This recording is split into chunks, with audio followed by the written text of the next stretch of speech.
자, 오늘 본문 말씀은 마태복음 1장 18절부터 25절까지의 말씀입니다. 마태복음 1장 18절부터 25절까지의 말씀입니다. 자, 우리 한 목소리로 다 함께 봉독하도록 하겠습니다. 예수 그리스도의 나심은 이러하니라. 그의 어머니 마리아가 요셉과 약혼하고 동거하기 전에 성령으로 잉태된 것이 나타났더니 그의 남편 요셉은 의로운 사람이라 그를 드러내지 아니하고 가만히 끊고자 하여 이 일을 생각할 때에 주의 사자가 현몽하여 이르되 다윗의 자손 요셉아, 내 아내 마리아 들여오기를 무서워하지 말라. 그에게 잉태된 자는 성령으로 된 것이라. 아들을 낳으리니 이름을 예수라 하라. 이는 그가 자기 백성을 그들의 죄에서 구원할 자이심이라 하니라. 이 모든 일이 된 것은 주께서 선지자로 하신 말씀을 이루려 하심이니 이르시되 보라, 처녀가 잉태하여 아들을 낳을 것이요 그의 이름은 임마누엘이라 하리라 하셨으니 이를 번역한즉 하나님이 우리와 함께 계시다 함이라. 요셉이 잠에서 깨어 일어나 주의 사자의 분부대로 행하여 그의 아내를 데려왔으나 아들을 낳기까지 동침하지 아니하더니 나음의 이름을 예수라 하니라. 아멘. 오늘은 동정녀 탄생, 예수 그리스도의 동정녀 탄생에 대해서 말씀을 나누기를 원합니다. 어제까지는 예수 그리스도의 계보라, 아브라함과 다윗의 자손 예수 그리스도의 계보라, 예수 그리스도의 족보에 대해서 말씀을 나누었습니다. 그리고 오늘은 동정녀 탄생입니다. 여기에 놀라운 사실이 한 가지 숨겨져 있습니다. 예수님의 족보가 주는 메시지는 무엇이냐? 아브라함도 실제 인물이고 다윗도 실제 인물이라는 거죠. 그러니까 예수 그리스도로부터 위로 올라간 때의 모든 나타나는 조상들은 전부 다 실제 인물이었다. 족보가 말하고자 하는 것은 무엇이냐? 예수 그리스도의 모든 조상은 그 기원이 인간적 뿌리를 두고 있다는 거예요. 족보가 말하고자 하는 메시지는 예수님은 참 인간으로 이 땅에 오셨다. 그것을 말하고 있습니다. 그리고 족보 다음에 뭐가 나옵니까? 동정녀 탄생이 나오죠. 예수 그리스도의 동정녀 탄생이 주는 메시지는 무엇이냐? 인간이라면 동정녀에게서 절대로 탄생할 수가 없습니다. 인간은 남자 없이 태어날 수 없습니다. 남자 없이 성령으로 잉태되어서 동정녀 탄생했다는 것은 무슨 뜻이냐? 예수 그리스도, 그는 하나님이라는 거예요. 많은 사람들이 예수 그리스도를 인류의 스승이요 4대 성인 중에 한 사람이요 도덕적 인간이라고 말을 하지만, 그러나 예수는 성령으로 잉태되셨고 예수는 동정녀에게서 태어났습니다. 왜냐하면 그는 하나님이시기 때문입니다. 그러므로 마태복음 1장은 무엇을 말하는가? 예수님은 참 하나님이시요 동시에 참 인간이시다. 마태복음 1장이 그것을 말해주고 있습니다. 자, 우리 마태복음 1장 18절부터 우리 19절 말씀을 한 목소리로 봉독합니다. 예수 그리스도의 나심은 이러하니라. 그의 어머니 마리아가 요셉과 약혼하고 동거하기 전에 성령으로 잉태된 것이 나타났더니 그의 남편 요셉은 의로운 사람이라 그를 드러내지 아니하고 가만히 끊고자 하여. 유대나라의 결혼 예식에는 세 가지의 과정을 거칩니다. 약혼이 있고 정혼이 있고 결혼이 있습니다. 약혼은 본인의 승낙과 동의 없이 어릴 때에 가정과 가정, 집안과 집안 사이, 부모와 부모 사이에서 합의한 것을 약혼이라고 합니다. 그러면 약혼이라고 하는 것은 율법의 저촉을 받지 않습니다. 언제든지 헤어져도 아무런 문제가 없는 것이 약혼인데, 문제는 정혼 때부터예요. 요셉과 마리아가 정혼이에요. 정혼은 무엇이냐? 집안끼리 약속한 것을 넘어서 당사자들 본인의 동의와 승낙이 함께 하는 것이 정혼이에요. 정혼 때부터는 율법의 저촉을 받고 정혼 때 헤어지면 그것은 이혼입니다. 그리고 재밌는 것이 이제 정혼이 이루어지고 나면 남자는 뭘 하는, 신랑 남자는 뭘 하느냐? 이제 자기의 아버지 집으로 갑니다. 아버지 집에 가서 1년 동안 머물면서 신부와 함께 살 거처를 마련합니다. 그리고 1년이 지난 어느 날, 날짜를 얘기하지 않고 갑작스럽게 신부의 집을 찾아가서 신부를 데리고 자기가 마련한 아버지의 마련된 거처로 데려가서 살게 돼요. 여러분, 이 장면이 어떤 장면이냐? 그게 요한복음 14장 2절부터 3절이에요. 요한복음 14장 2절 3절. 내 아버지 집에 거할 것이 많도다. 그렇지 않으면 너희에게 일렀으리라. 내가 너희를 위하여 거처를 예비하러 가노니 가서 너희를 위하여 거처를 예비하면 내가 다시 와서 너희를 내게로 영접하여 나 있는 곳에 너희도 있게 하리라. 여러분, 이 말씀은 장례식장에서 장례 설교로 많이 쓰지만 사실은 결혼 얘기예요. 그런데 문제는 요셉과 마리아가 정혼 상태인데, 그래서 요셉은 아무것도 모르고 마리아와 함께 살 거처를 마련하고 있었는데 마리아가 임신을 한 거죠. 정혼 상태이기 때문에 마리아가 임신을 하게 되면 마리아는 율법대로 처분을 받아야 됩니다. 그러니까 율법대로 처분을 받으면 마리아는 어떻게 될까? 신명기 22장에 나와 있습니다. 신명기 22장 23절과 24절. 처녀인 여자가 남자와 약혼한 후에 어떤 남자가 그를 성읍 중에서 만나 동침하면 너희는 그들을 둘 다 성읍문으로 끌어내고 그들을 돌로 쳐 죽일 것이니 그 처녀는 성 안에 있으면서도 소리 지르지 아니하였으며 그 남자는 그 이웃의 아내를 욕되었음이라. 너는 이같이 하여 너희 가운데에서 악을 제할지니라. 여러분, 의란 무엇입니까? 의라는 것은 율법대로 하는 게 의예요. 돌로 쳐 죽일 것이라 말씀하신 것은 다름 아닌 하나님이 말씀하신 거예요. 이스라엘에서 악을 제할 것이라 하나님이 말씀하신 거예요. 그 말씀에 순종한 것, 율법에 순종한 것, 그게 의예요.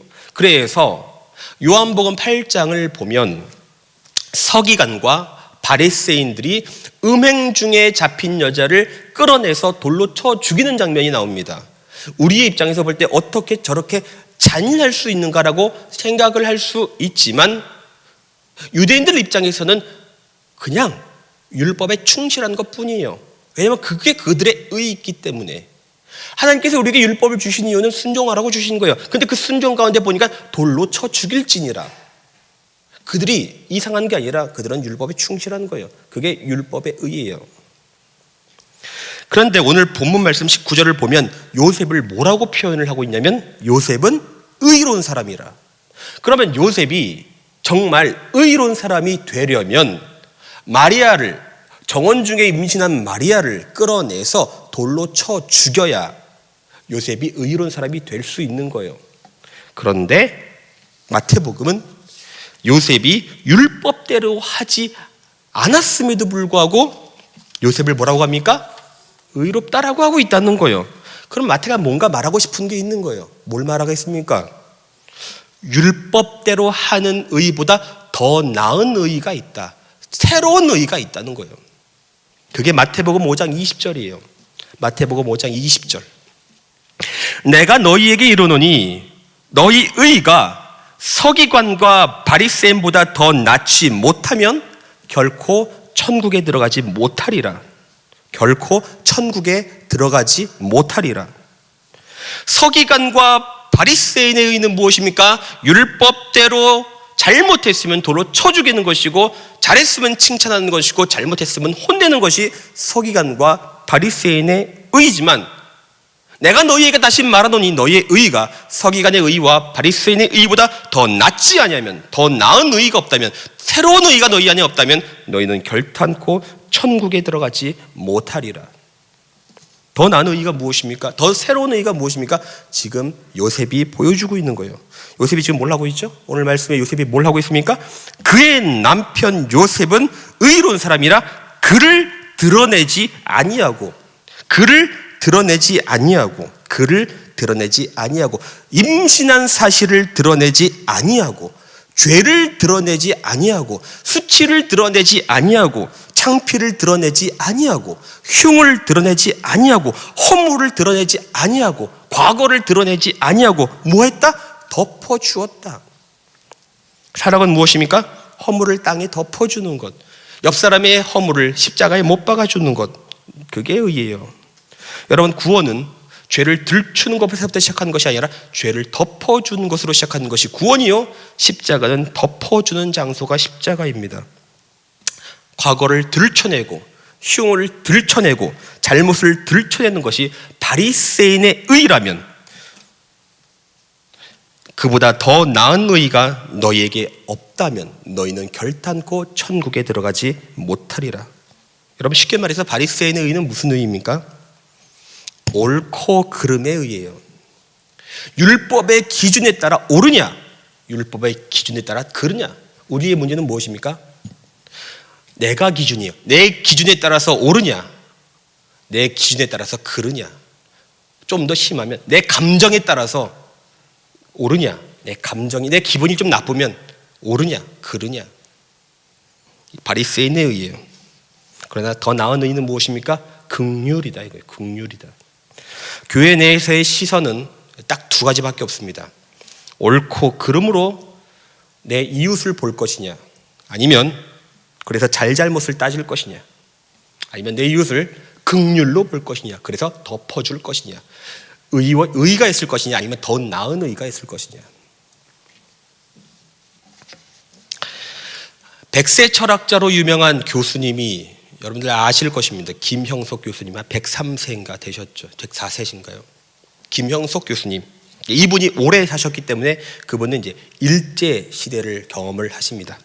근데 이분께서 이제 중학교 때 평양에 있는 숭실중학교를 이제 다니셨는데, 당시 교장 선생님과 교사들은 신사참배를 앞에 두고 중대한 선택을 해야만 하는 기로에 서게 됩니다. 신사참배를 할 것인가, 아니면 신사참배를 거부하고 학교 문을 닫을 것인가.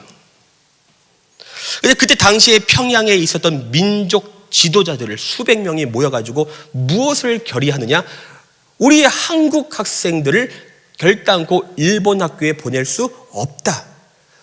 수단과 방법을 가리지 않고 학교 문을 열어야 된다. 결의를 해요. 그래서 그 결의에 따라서 평양 숭실중학교도 신사참배를 해서라도 학교를 유지하자 결정을 합니다. 그리고 신사참배를 하는 날이 다가옵니다. 교장 선생님이 맨 앞에 서시고 그 뒤에 교사들이 주르륵 서서 신사참배를 하고, 그리고 그 뒤로는 학생들이 서서 신사참배를 하는데, 김형석 교수님이 그때 무엇을 보셨냐?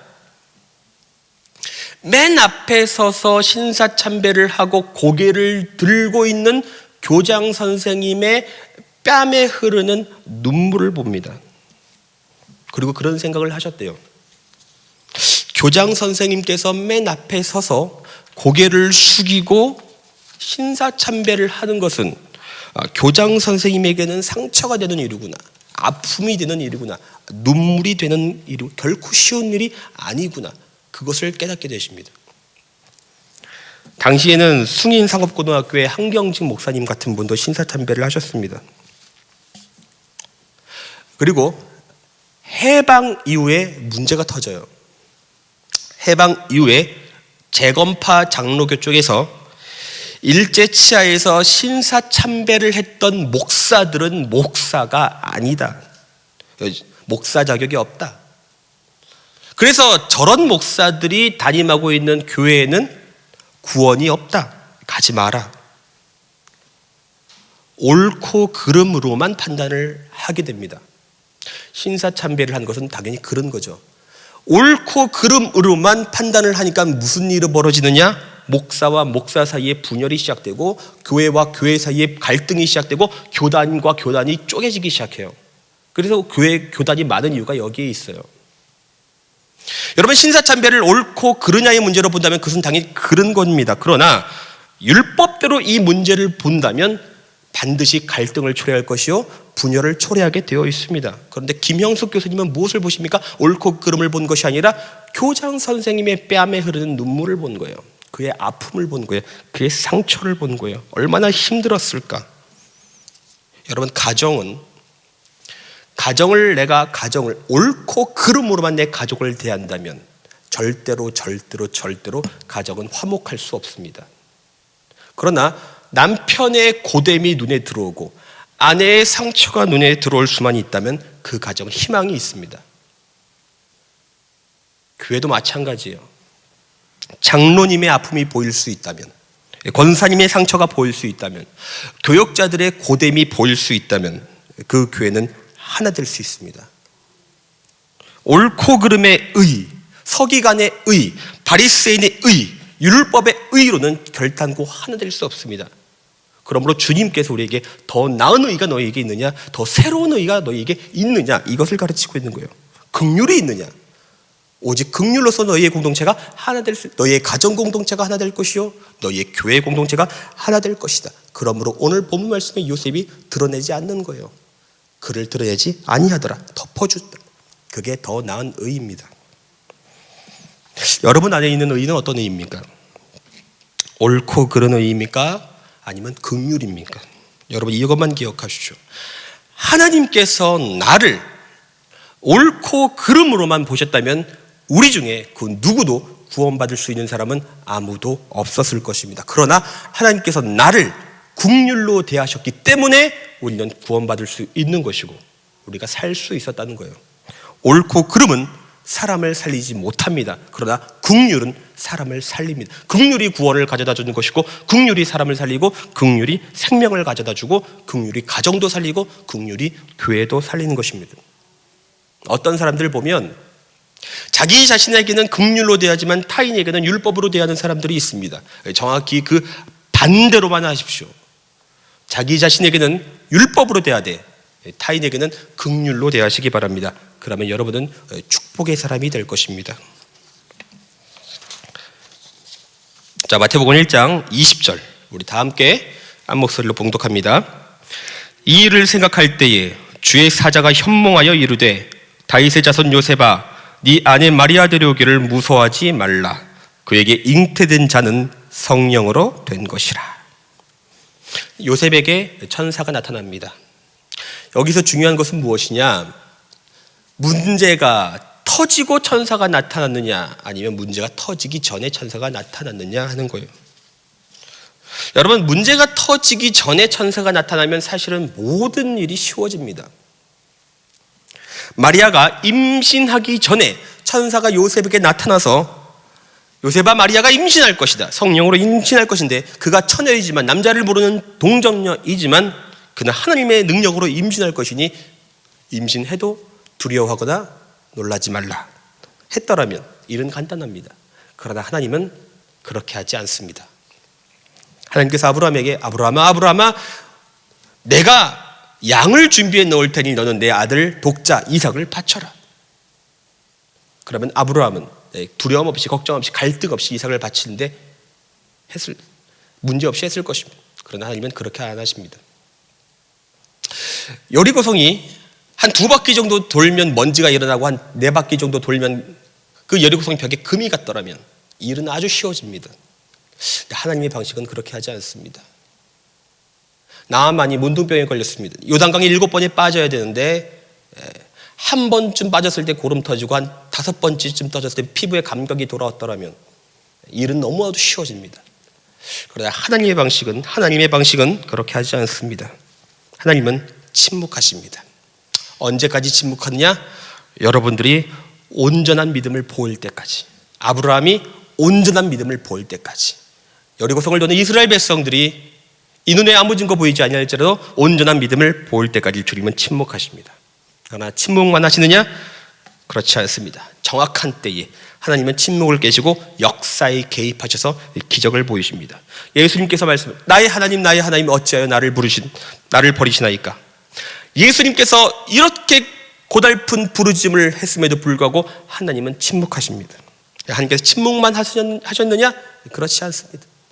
정확한 때에 하나님은 역사에 개입하셔서 예수 그리스도를 부활을 시키십니다. 하나님은 침묵하십니다. 언제까지 하십니까? 여러분들이 온전한 믿음을 보일 때까지 하십니다. 그러나 침묵하고 있는 것처럼 보여도 하나님의 때는 정확한 때에 오십니다. 하나님은 결단코 늦는 법이 없으십니다. 그러므로 침묵하는 하나님에게 여러분 실망하지 마십시오. 당장 어려운 문제가 해결되지 아니하고 가산이 탕진하고 자녀가 병들고 있을지라도 하나님은 그 상황 가운데 개입하지 아니하고 침묵하고 계실지라도 여러분 안심하십시오. 하나님은 여러분의 믿음의 온전한 행동을 기다리고 계십니다.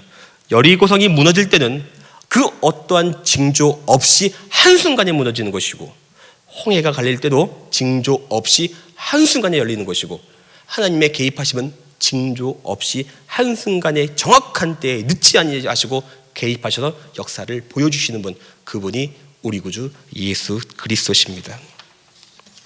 하나님의 침묵 앞에 불평할 것이 아니요, 하나님의 침묵 앞에 여러분의 믿음의 온전한 행동을 제사로 바치기를 예수님의 이름으로 축원합니다. 자, 우리 마태복음 1장 22절과 23절을 보도록 하겠습니다. 이 모든 일이 된 것은 주께서 선지자로 하신 말씀을 이루려 하심이니, 이르시되 보라, 처녀가 잉태하여 아들을 낳을 것이요 그의 이름은 임마누엘이라 하리라 하셨으니, 이를 번역한즉 하나님이 우리와 함께 계시다 함이라. 아멘. 보라, 처녀가 잉태하여 아들을 낳을 것이요. 보라, 처녀가 잉태하여 아들을 낳을 것이요. 이 말씀은 이사야 7장 14절의 말씀입니다. 우리 이사야 7장 14절도 한번 같이 읽어보도록 하겠습니다. 그러므로 주께서 친히 징조를 너희에게 주실 것이라. 보라, 처녀가 잉태하여 아들을 낳을 것이요 그의 이름을 임마누엘이라 하리라. 문제가 있습니다. 마태복음에 나오는 처녀와 이사야서에서 나오는 처녀가 다른 처녀예요. 문제가 여기에 있어요. 같은 처녀가 아니에요.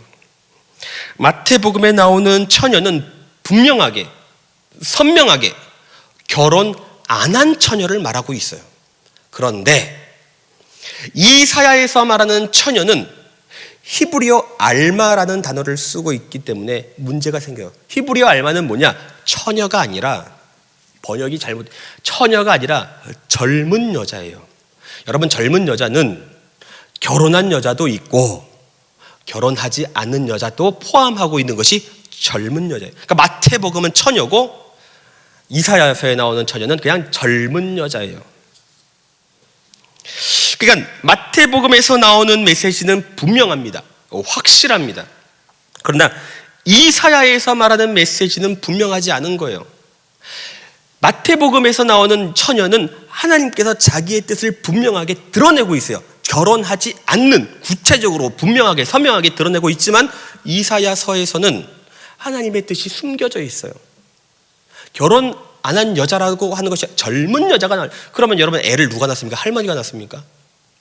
젊은 여자가 낳는 것은 너무나도 당연한 말이에요. 그 당연한 말을 이사야서에서 하나님께서 하시고 있다. 하나님은 지금 뭘 하고 계시냐? 계시를 하시지만, 말씀을 주고 계시지만 말씀의 진짜 뜻을 숨기고 있다는 거예요. 마태복음에서는 뜻을 드러내고 계시는데 이사야서에서는 뜻을 숨기고 있다 이거예요. 교회가 그렇습니다.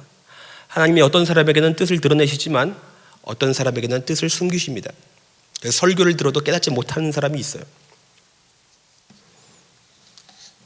자, 그러면 누구에게 숨기느냐 이거예요. 누구에게?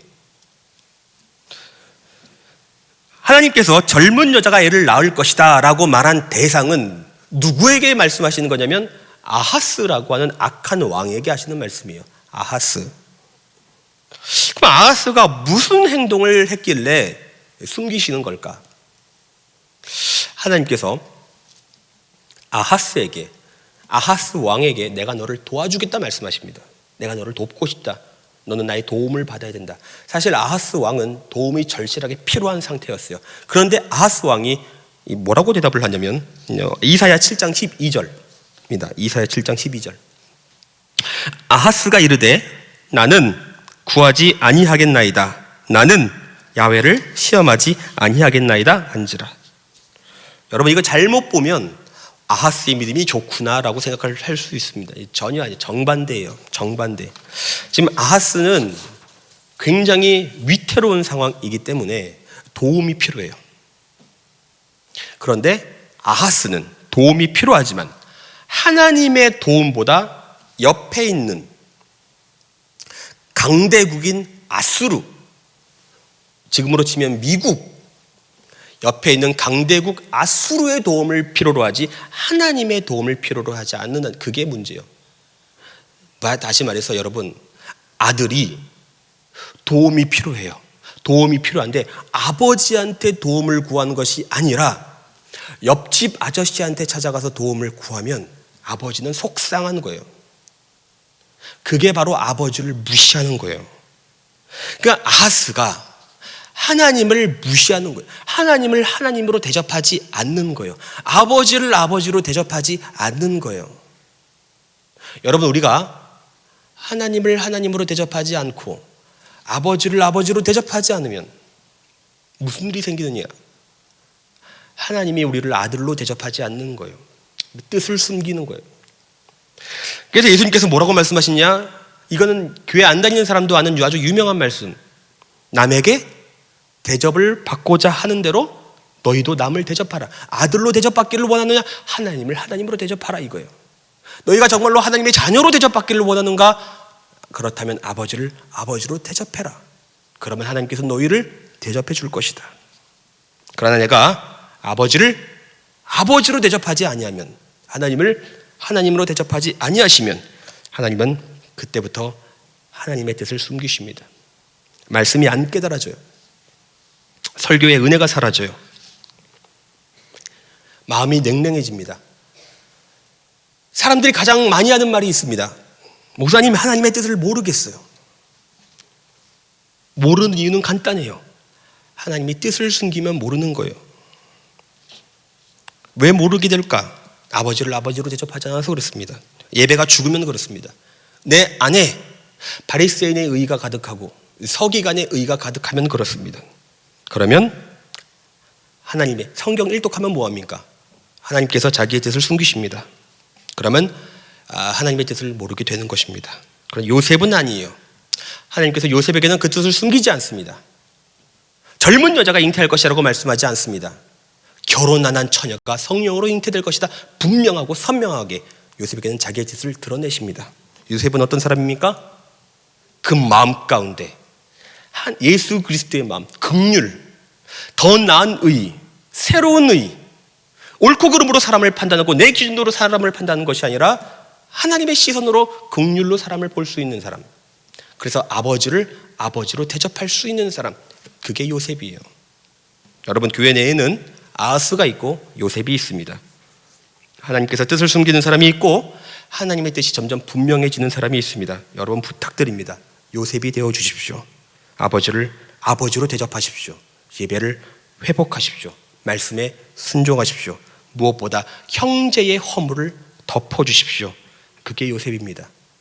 여러분이 이 세상을 사는 동안에 내가 아버지를 아버지로 대접하면 하나님께서 여러분을 반드시 아들로 대접해 주실 것입니다. 기도합시다.